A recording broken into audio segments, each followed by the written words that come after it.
Which match is opening up WrestleMania? Well, WWE announced that it was Theory and John Cena, but then when the match cards got revealed, it almost looked like they were headlining.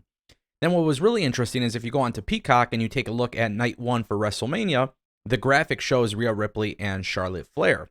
So of course, everybody starts believing that maybe at this point they are headlining night one. Keep in mind, WWE still hasn't announced any of this.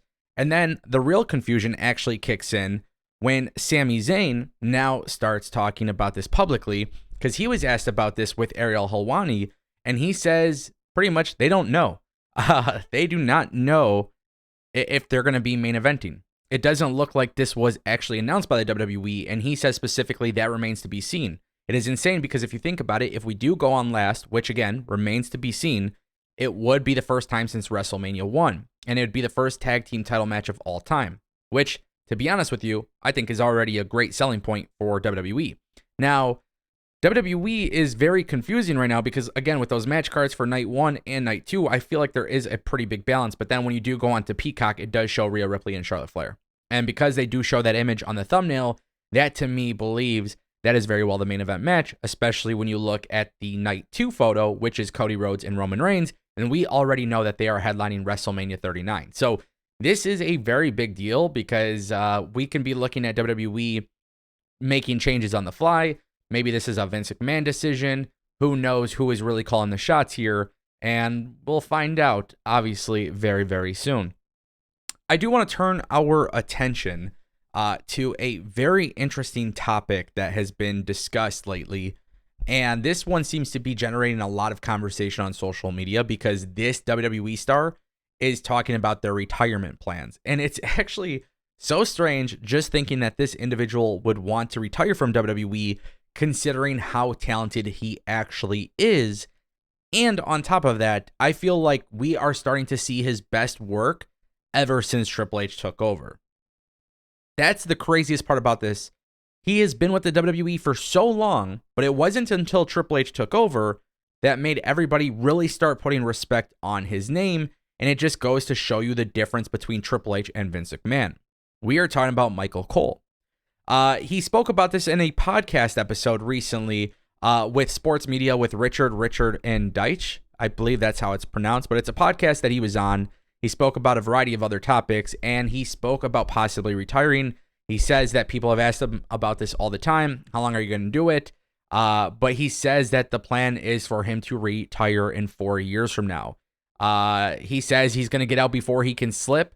He doesn't want to be 75 or 80 years old doing this. He doesn't want to be the guy where people say he's no longer good or whatever it may be.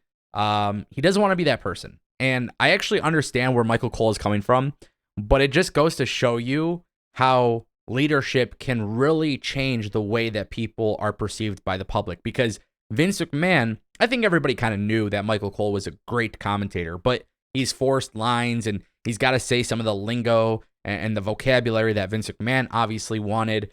And when you see some of those restrictions coming off, it really just showed how talented he actually is. It's almost like we've wanted this version of Michael Cole for the last 20 years, something that we didn't get. But Michael Cole is one of the greatest commentators. I think a lot more people need to put respect on his name. But nonetheless, retirement in 4 years, time's going by fast. I don't want to see that happen, but he is being pretty public about it. Now, this is obviously where things get a little bit more interesting with WWE because WWE has a lot of things that they kind of put on TV, then they kind of pull back from, and then, of course, there's the dirt sheets reporting things.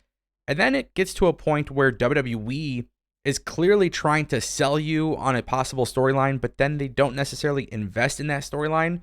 If what I'm saying doesn't make sense to you, good. It shouldn't. We're talking about the Wyatt Six.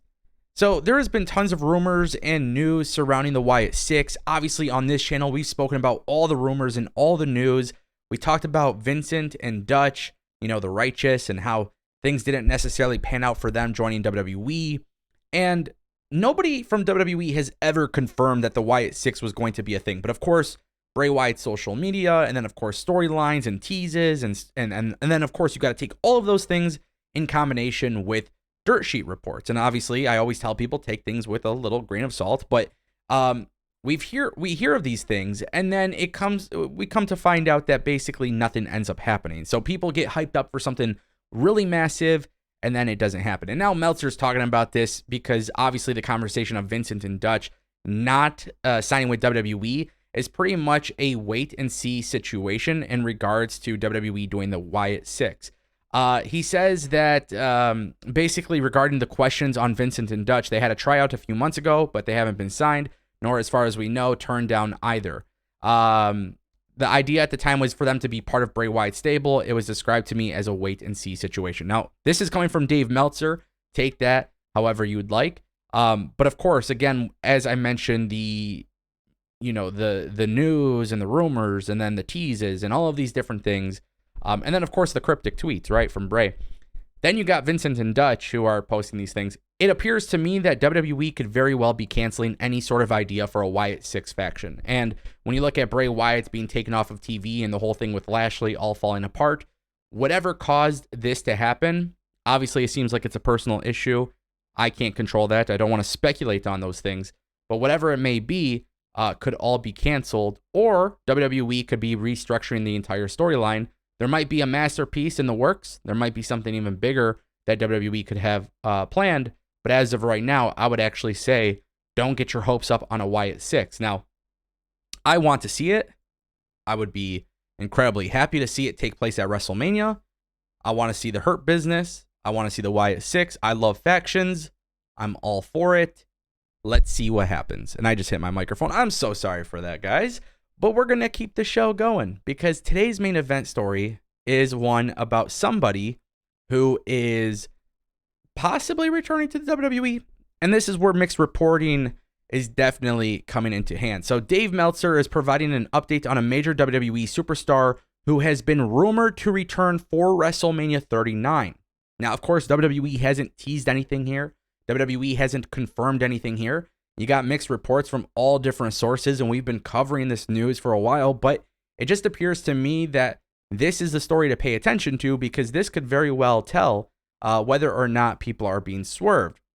So as of right now, it's been said that Randy Orton has been spotted in Los Angeles. Now, of course, WWE, just because they're spotted doesn't mean they're at WrestleMania. It doesn't mean they're going to be on SmackDown or Raw. It doesn't confirm any of that. But of course, being spotted is a very good indication that they're likely to return. This has happened in years past. Now, Dave Meltzer is publicly suggesting that Randy Orton is not expected to be doing any matches anytime soon as he is ways away from recovering from his back issues. That was a tweet that he put out at 3:05 p.m. today. And of course, everybody's talking about Randy's possible return. In my opinion, I very much would like to see Randy Orton return, but you have some people saying he is. You have some people saying he isn't. Are we getting an RKO out of nowhere? What do you guys think? Let me know in the comment section down below.